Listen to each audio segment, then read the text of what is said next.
So, first of all, let me just say that, like most people from my generation, I grew up with the original Star Wars trilogy. They were the ultimate classic adventure films of my generation. Um, I didn't hate the prequels as much as everyone else did. I didn't particularly like them, but I didn't hate them as much as everyone else did. Um, well, last winter, the Star Wars franchise started up again with an all new trilogy with episode 7, The Force Awakens. And we're here to talk about that finally.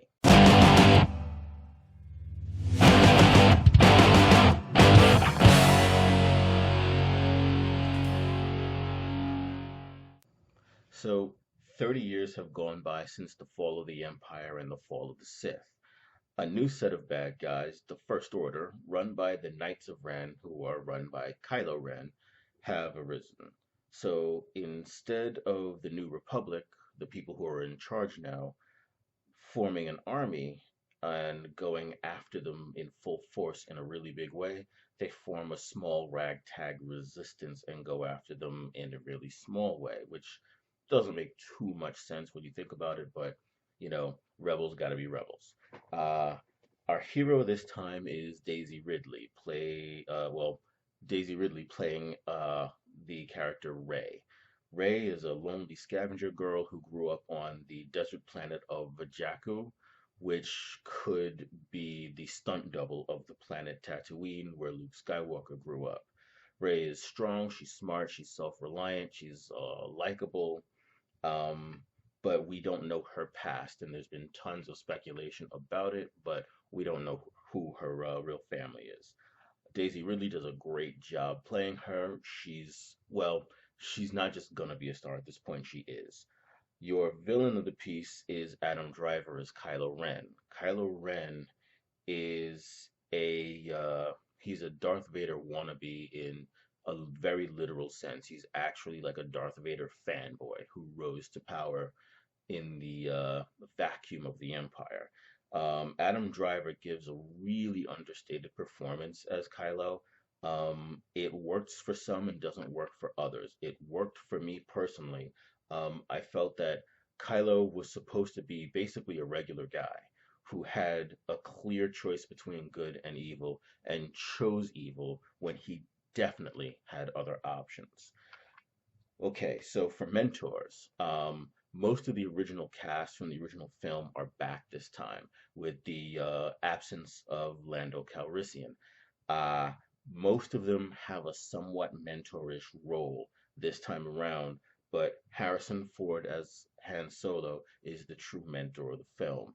It's a role he tries to embrace with varying degrees of success. Your allies, John Boyega plays Finn. He is clearly the co-star of the film, and Oscar Isaac plays a character called Poe Dameron, who is, the ace pilot, um, who does all the X-Wing fighter stuff. He's a cool character. Both of them are very likable. Both of them are very well acted.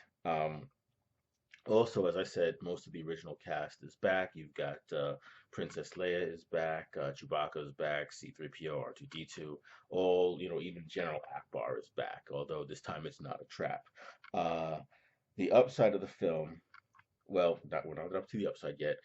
Enemies, enemies, stormtroopers, tons and tons and tons of stormtroopers in varying costumes, carrying varying weapons. This time they even put a few women under the armor. Um, and this time there's also a silver armored stormtrooper named Captain Phasma, who's played by the 6'2" actress Gwendolyn Christie, who everyone else will know as Brienne of Tarth from Game of Thrones. Now to the upside. This movie's fun. It's a whole lot of fun. It's very fast paced. It's funny. It has a lot of likable heroes and it has some fairly treacherous villains. The action and effects are top notch. It's got a John Williams score, which is always a plus, and it's fun to see most of the old gang back playing the roles that made them famous in the first place. The downside of this film, other than Nolando Calrissian, it's really just the plot. The plot of this film is a blatant rehash of what you've seen in the earlier Star Wars movies, and that does detract from the film a little bit. Um, my score for the film, when I first saw it in theaters, my first experience with the film, it was an absolutely clear 5-star film all the way around. Absolutely loved it, loved everything about it. I recently rewatched it, and after rewatching it, I feel it has dropped for me to a 4.5 specifically because of the unoriginal plot.